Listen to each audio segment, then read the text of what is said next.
Normalmente, cuando alguien menciona a la película La Mosca, pensamos inmediatamente en la versión de 1986. Y es que es innegable que el trabajo de Cronenberg fue algo de otro mundo, siendo junto a The Thing uno de los pocos remakes que todos aceptan de manera unánime que supera al original. Y es precisamente por esto que este clásico ha caído tanto en el olvido. La versión de Cronenberg la supera por tanto que está constantemente en su sombra. Sin embargo, ya hablaremos de esa película cuando llegue el momento. Y es que no por nada La Mosca de 1958 es un clásico, porque si bien a día de hoy quizá resulte lenta e incluso alguna de sus escenas cause gracia involuntaria, si la miras pensando en la época en la que fue creada y cómo debió afectar a la gente en la sala de cine, puedes comprender lo importante que fue y que aún es. Seguramente recordarán la parodia de La Mosca de Los Padrinos Mágicos.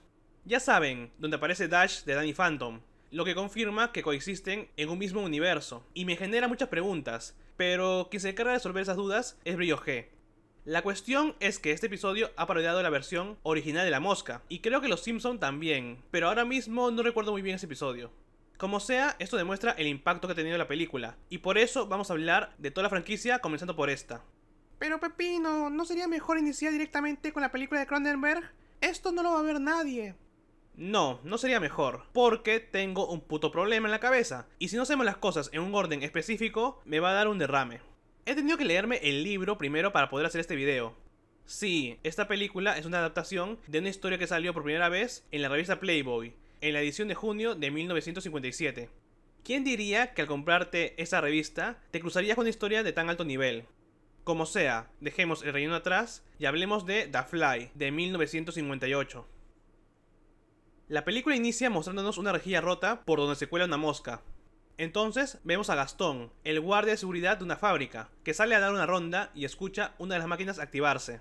Al acercarse descubre a una mujer al lado de una prensa hidráulica, que huye al verlo.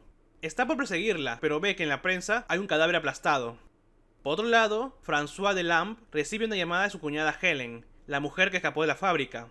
Ella le dice que ha matado a su esposo, a André, y aunque al principio él cree que es una broma, cuando cuelga recibe la llamada de Gastón, que le pone al tanto de lo sucedido. Entonces, François decide llamar al inspector Charas, y luego de ponerlo al tanto de lo ocurrido, el inspector le avisa que pasará a buscarlo en unos minutos. Juntos viajan a la fábrica, que ya está llena de policías y forenses. Como François sabe manipular la prensa, es él quien se encarga de levantarla, para que los forenses puedan trabajar, y François se da cuenta que está ajustada para impacto cero, o sea, para aplastar completamente lo que tenga debajo. François ve imposible que lo haya matado Helen, ya que se amaban y tenían una vida muy feliz acompañados de su hijo Philip. Entonces se da cuenta que el contador de la máquina, que se reinicia cada día, marca 2 usos, así que André fue aplastado 2 veces y Gastón confirma haber escuchado 2 usos de la prensa. Van a la casa de Helen y el doctor de la familia ya está ahí. Según él, no tiene motivos para asesinar a su esposo, así que cree que podría haber enloquecido. Charas pide quedarse a solas con ella y la llena de preguntas. Helen confirma saber usar la prensa y que ella lo mató, pero se niega a contestar el por qué. Entonces aparece una mosca, lo que parece hacerle entrar en trance, pero al darse cuenta de que es una mosca común, le pierde interés. Antes de irse, Charas pregunta por qué lo aplastó 2 veces, pero nuevamente ella se niega a contestar. Al salir, Charas informa que ordenará a una enfermera que la cuide, y pide ver el laboratorio de André. François lo lleva al sótano, pero encuentra todo el lugar completamente destruido. Él no entiende qué ha pasado, y dice no saber en qué trabajaba su hermano. Charas le deja en claro lo obvio. Helen ya confesó su crimen, y en el peor de los casos, podrían condenarla a la horca, aunque él cree que en el juicio la declararán demente. Antes de irse, Charas pregunta si André trabajaba con animales, pero él consideraba sagrada hasta la vida de una mosca. Pasa el tiempo, y Helen finge ante la enfermera no recordar el nombre de su hijo. En ese momento oyen una mosca, y mientras la enfermera la persigue, Helen se pone cada vez más nerviosa. Cuando finalmente la mata, ella explota en pánico y avienta a la enfermera al otro lado de la habitación, pero al descubrir que es una mosca común y corriente, se relaja y deja que la acuesten en la cama. La enfermera entrega la mosca a François y Charas, pero no tiene nada de especial. Aunque este ataque la hace ver como una loca, los médicos que la han examinado determinan que está cuerda. Entonces, Charas le pregunta si la ama, y François admite que sí, pero nunca se fijó en él. El inspector agradece la sinceridad y confiesa que pensaba que él era el culpable, pero no encontró ninguna pista. Antes de irse, le informa que alargó todo lo que pudo la investigación, así que pedirá una orden de arresto por la mañana. Durante el almuerzo, Philip le pregunta a su tío cuánto vive una mosca, ya que dice haber visto a la mosca que su madre buscaba en su estudio. Esto llama la atención de François, y el niño explica que su madre quería atrapar una mosca que tiene la cabeza blanca y una pata extraña. Dice que la vio por primera vez el día que su padre se marchó, lo que termina de despertar la curiosidad de François, que decide ir a ver a su cuñada. Casualmente, lo primero que ella le pregunta es cuánto vive una mosca, y él aprovecha esto para decirle que capturó a la mosca de cabeza blanca. Ella le suplica que se la entregue, pero como sigue negándose a contarle la verdad, François amenaza con entregarle la mosca a Charas. Esto le hace aceptar, pero le pide que lo llame primero, porque no piensa repetir nunca más esa historia, y le hace prometer que matará a la mosca luego de eso.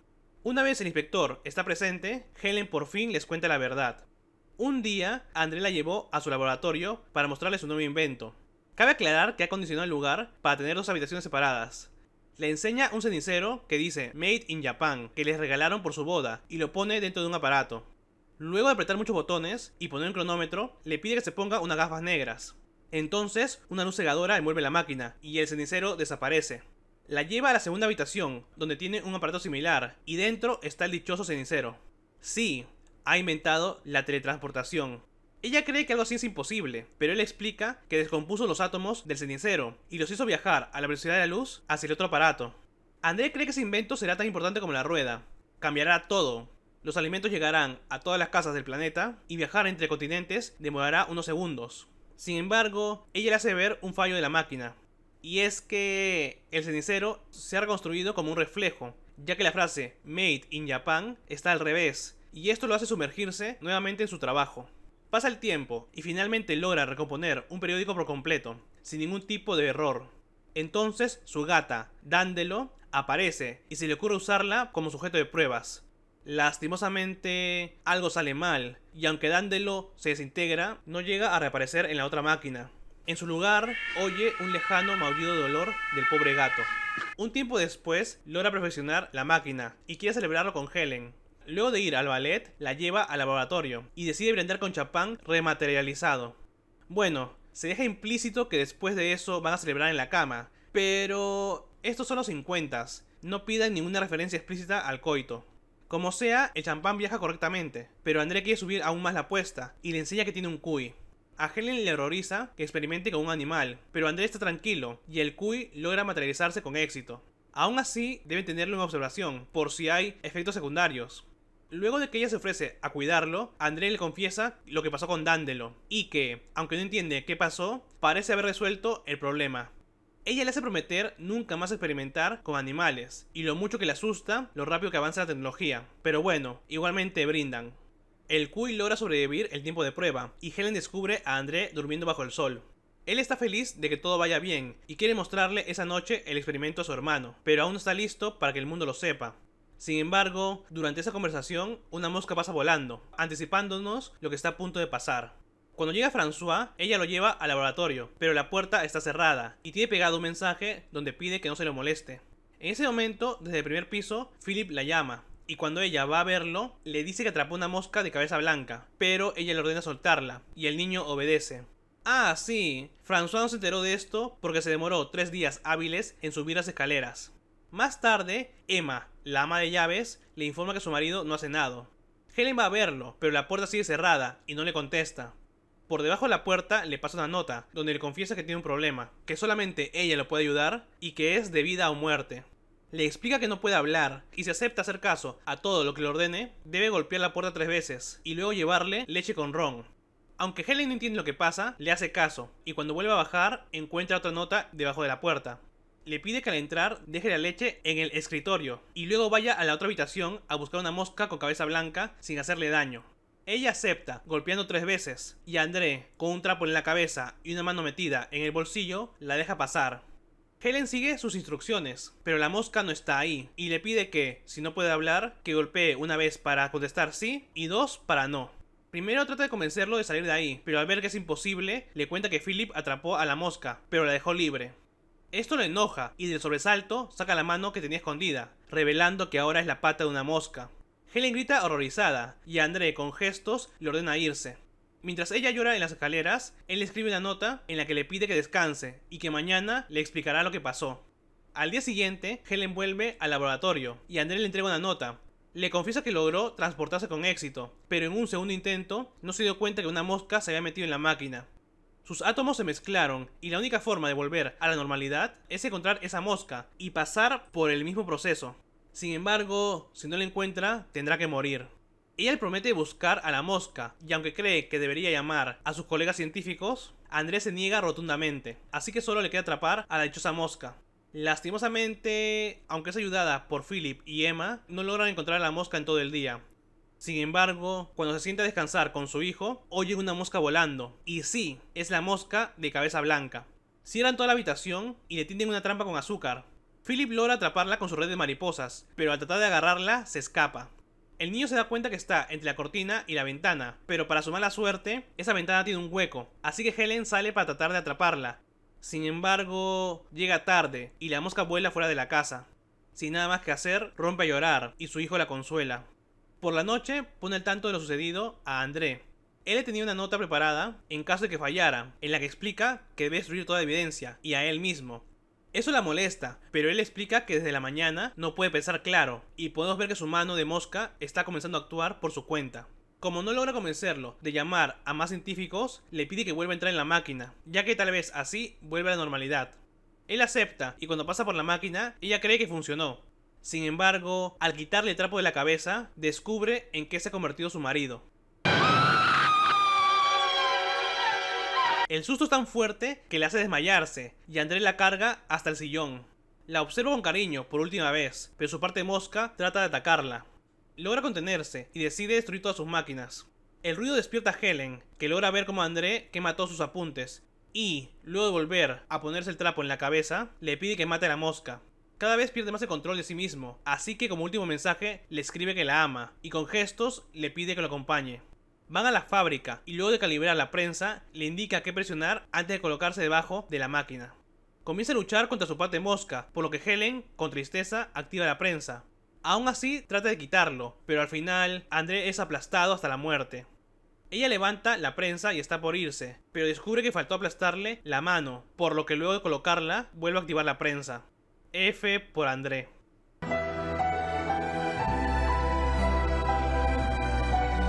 Cuando termine de contarle su historia, ella deja muy en claro que esa cosa que mató ya no era André. Cuando deja la habitación, Charas le da un par de indicaciones a la enfermera, y luego le pregunta a François si le creyó. Él cree que explica todo lo que pasó, pero Charas sabe que algo así es imposible. Aunque François insiste en que su hermano era un genio, Charas llegará por la mañana con una orden de arresto. François cree que podría ser verdad, pero Charas sabe que solo hay una forma de probarlo. Debe encontrar a la mosca. Se nos da a entender que François la buscó, pero fue en vano. Se sienta en una banca a esperar, y podemos escuchar una pequeña voz pidiendo ayuda desde una telaraña, pero él no oye nada, y en ese momento llega la policía y los paramédicos. Al verlos, la enfermera prepara a Helen, que se sorprende por la orden de arresto. Le pide a François que le muestre la mosca a Charas, pero él admite nunca haberla atrapado. En ese momento oyen a Philip llegar a la casa, y ella ruega que no la vea así, por lo que François sale a distraerlo. El niño sabe que se llevarán a su madre, y cuando François lo está sacando de ahí, menciona que volvió a ver a la mosca de cabeza blanca atrapada en una telaraña. François, al escuchar esto, vuelve con Charas y le suplica que lo acompañe. Aunque se hace el difícil, al final acepta, y Philip los lleva hasta la telaraña. Entonces, tanto Charas como François son testigos de cómo la mosca suplica por su vida, mientras la araña se acerca lentamente. Al no poder soportar sus alaridos, Charas la mata usando una gran piedra. No puede creer lo que vio, y François le hace ver que él es tan culpable como Helen. Charas sabe que nadie les creerá, pero François le da una solución. André podría haber activado la prensa, meterse él mismo bajo la máquina, mientras Helen intentaba detenerlo, y François podría haberse olvidado de reiniciar el contador de la prensa. Para Charas, la historia tiene sentido. Pasa un tiempo, y François visita a su sobrino. El niño ya sabe que su padre murió, y le pregunta a su tío qué pasó. Él explica que su padre llegó a terrenos que nunca habían sido explorados, pero tuvo un accidente. Philip dice querer ser como su padre, y François acepta ayudarlo cuando llegue el momento. Y, con este plano de los tres alejándose, es como termina La Mosca. La película no ha envejecido del todo bien. Es muy de su época, y no solo estoy hablando de lo lentas que pueden ser las escenas. Es en serio, vemos a tiempo real demasiadas veces cómo pasan las cosas. Cada vez que usan la máquina, vemos todo el proceso, y si bien entiendo que está hecho para así transmitirnos tensión, solo funciona la primera y última vez. También vemos a tiempo real cómo Helen le prepara el ron con leche, y si bien entiendo que es para mostrarnos su nerviosismo, lo veo bastante innecesario. Pero no es por esto que digo que es muy de su época, sino porque la familia es demasiado tradicional, demasiado perfecta.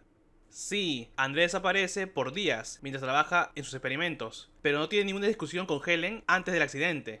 Y bueno, también está lo que menciona Philip. She changed her mind. You know how women are. Ya que hablamos de la familia, quiero denotar lo asquerosamente ricos que son. Es en serio, cuando descubren el laboratorio destruido, François menciona que todos esos equipos tienen un valor de $200.000. ¿Saben cuánto sería eso a día de hoy? Más de 2.000 millones.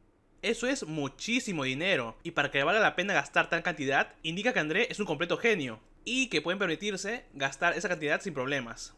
Tiene más dinero del que pueden gastar, y todos los privilegios que conlleva.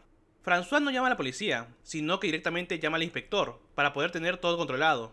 Además, Helen no es arrestada en toda la película, aun cuando ha confesado el crimen. Quizás esto sea cosa de la época, pero creo que todos sabemos de algún caso en el que alguien con dinero era el principal sospechoso y aún así no llegó nunca a pisar la comisaría. El hecho de que se le permita quedarse en su casa y que Charas haya retrasado todo lo posible la investigación es algo que no pasaría si no tuvieran tanto dinero. Pero bueno, centrándonos un poco en la trama, es muy curiosa la forma en la que se nos va dando información sobre el misterio y cómo se nos va presentando la obsesión de Helen por las moscas. Y es que, a diferencia de la película de Cronenberg, esta versión no se llama La Mosca por la mutación que sufre André, sino por el insecto al que persiguen. Y esto se refuerza aún más con el libro, en el que no se nos llega a mostrar en ningún momento la versión mosca de André, sino algo mucho peor.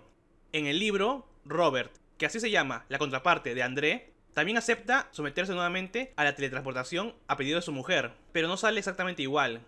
Lo que surge de la máquina tiene parte de mosca, sí, pero no solo de ella. ¿Recuerdan a Dandelo, el gato que se perdió en el espacio-tiempo?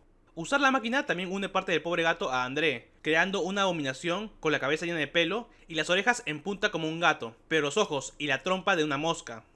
Fuera de esto y del final, la película es una adaptación bastante correcta, pero en un momento hablaremos de eso que me desvío. La obsesión por las moscas, al punto de atacar a una enfermera por haber matado a una, nos da indicios de lo que pasará.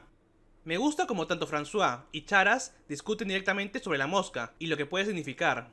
Creo que la interacción de estos dos es de las mejores cosas de la película, con François tratando de creer los delirios de Helen y Charas comprendiéndolo, pero dejando en claro que la única forma de creer una historia tan imposible es encontrando a la dichosa mosca. Y cuando finalmente ve con sus propios ojos la aberración, entiende perfectamente por lo que está pasando Helen, y también por lo que él mismo pasará, porque nunca olvidará ni la apariencia ni los gritos de esa criatura. Charas es un personaje bien escrito, negándose a aceptar algo tan extraño hasta no tenerlo enfrente, y solo en ese momento está dispuesto a ayudar a François, aceptando la historia que él inventa como la que pueden darle al juez. Y ya que hablamos de François, creo que dentro de todo es un personaje trágico.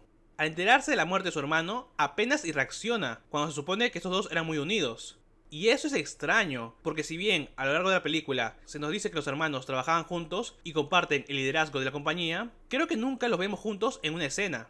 Sin embargo, André lo estima porque le quería mostrar su experimento, aunque nunca logra hacerlo. Realmente es muy curioso que no se lleguen a cruzar en pantalla, y si le sumamos a que se nos muestra poco apenado por su muerte... ¿Qué relación tan extraña tenían estos dos? Pero bueno, la forma en que intenta tratar de comprender a Helen y cómo protege a Philip de la verdad demuestra lo buena persona que es. Helen, por su parte, es una mujer que trata de ser fuerte por su familia, pero evidentemente no lo es. Le insiste constantemente a André para verlo, pero cuando finalmente lo hace, no puede con el shock y se desmaya. No me malinterpreten, no es un ataque hacia su persona. Yo llego a ver lo mismo que ella y me cago encima, pero siento que debieron bajarle un poco a su insistencia. Me gustan sus reacciones cuando ve una mosca, sobre todo en retrospectiva. Y es que, aunque tiene que destruir a la mosca esa, es lo último que queda de su esposo, y por eso, si bien quiere acabar con ella, el hecho de dañarla la pone nerviosa. Para quien no lo sepa, el libro le da un final diferente. Dejando de lado que ese material se llama Anne, ahí no le cuenta directamente a François nada, sino que escribe todo su testimonio para después suicidarse, al poder dejarle trabajo de encontrar la mosca a François. Esto es algo durísimo, ya que es evidente que lo que vivió la ha dejado muy dañada, y seguro cada vez que cerraba los ojos, veía a su marido convertido en esa cosa. Aquí, al menos por lo pronto, parece poder superar dicho evento. Una cosa que quiero recalcar es lo tenso que se puede poner toda la búsqueda de la mosca. Gente, piensen un momento que el destino de uno de sus familiares depende de que ustedes atrapen una mosca. No vale matarla, deben atraparla viva. La tensión por la que pasa esta mujer es terrible, y que aún así tenga el valor para acompañar a su marido a inmolarse es admirable. Es más, que tenga el valor para acercarse a su cadáver y colocar la pata en la mosca para volver a aplastarlo, es algo que no sé si yo podría hacer. El sonido de un cuerpo siendo aplastado debe ser horrible, y aunque esté fresco, debe emanar un olor que me acompañaría hasta la tumba. Cumple un correcto papel en la historia, y no obedece por completo las órdenes de su marido, lo que le da una capa de complejidad. Siento que su escena más importante, la de grito de terror, le falta algo para hacerla perfecta, pero bueno, nada que hacer. Y terminemos esto hablando de André, probablemente el personaje más interesante de todos. Me gusta cómo le dan el dilema de jugar a ser Dios, y cómo se muestra en pantalla. La muerte de Dandelo era innecesaria. Creo que ninguno de nosotros experimentaríamos algo que puede salir tan mal con nuestra mascota. Sin embargo, está tan convencido de su trabajo que lo hace, y todos sabemos lo que pasa. Me encanta cómo habla fascinado de su invento, y cómo parece entrar en trance al ver que las letras de cenicero no están en orden, seguro preguntándose qué pudo salir mal. Supongo que para darle más realismo a las cosas, debió observar los objetos teleportados por un microscopio, para examinar cómo estaba organizada la materia. Pero bueno, la cantidad de máquinas que activa para poder teletransportar algo hace realista el proceso, aunque como ya dije, cansa la tercera vez que vemos lo mismo. Es más, ese complejo de Dios lo vemos mucho más explícito cuando ocurre el accidente. Según él, recuperar a la mosca lograría volverlo a la normalidad, pero yo no estoy muy seguro de ello. Y es que, imagínense que sí, que logran entrar de nuevo a la máquina. ¿Qué nos dice que eso solucionaría el problema? Porque tranquilamente podría empeorar las cosas aún más. Darle más cualidades de mosca a André y volverlo un verdadero monstruo. Es que tranquilamente podría haber terminado esto como la versión de Cronenberg. Nada nos dice que volver a meterlo con la mosca lograría revertir los efectos. Que yo sé que André es un genio y se basa en algo para decirlo, pero no sabemos si modificó de alguna forma la máquina para corregir ese error. En serio, esto podría haber terminado mucho peor de lo que vimos. Creo que esta película no debería considerarse una película de monstruos. Hay un monstruo, sí, pero no se centra en él. Es una película detectivesca, con un toque de terror muy de la época, y un romance que la verdad me gusta mucho. Un romance que palidece al lado del remake, pero sigue siendo muy bonito. Ella lo ama al punto en que está dispuesta a hacer lo que sea, y él la ama tanto que logra controlar su parte malvada y se inmola para no hacerle daño ni a ella ni a nadie más. Creo que he podido entender mejor porque es un clásico, pero siento que no me he ejercido del todo bien. La prótesis de mosca se ve bien, sí, pero el ritmo es demasiado lento. Aún así, se la recomiendo a todo aquel que sienta algo de curiosidad sobre el cine de terror y cómo ha ido evolucionando a lo largo de las décadas. La película recaudó lo suficiente como para poder asegurarse hasta 2 secuelas antes del remake de Cronenberg. Sin embargo, estas películas tienen una calidad muy debatible, al punto en que la tercera parte yo no la considero una secuela. Es un spin-off o algo por el estilo, pero lo único que tiene secuela es que ocurre luego de los eventos de las otras películas. Pero ya hablaremos de ella cuando llegue el momento. Y antes de terminar, quiero agradecer a los miembros del canal por su apoyo. Muchísimas gracias. Me sé de alguno que pagó la membresía únicamente para verse antes de tiempo el rack de la temporada 10, y ese apoyo siempre se agradece. Y prepárense, que este año se vienen cosas más grandes. Sin nada más que agregar por el momento, yo soy Pepino. Hagan el favor de no experimentar con el pobre gato, que vete tú a saber qué le pasó, y nos vemos en la siguiente.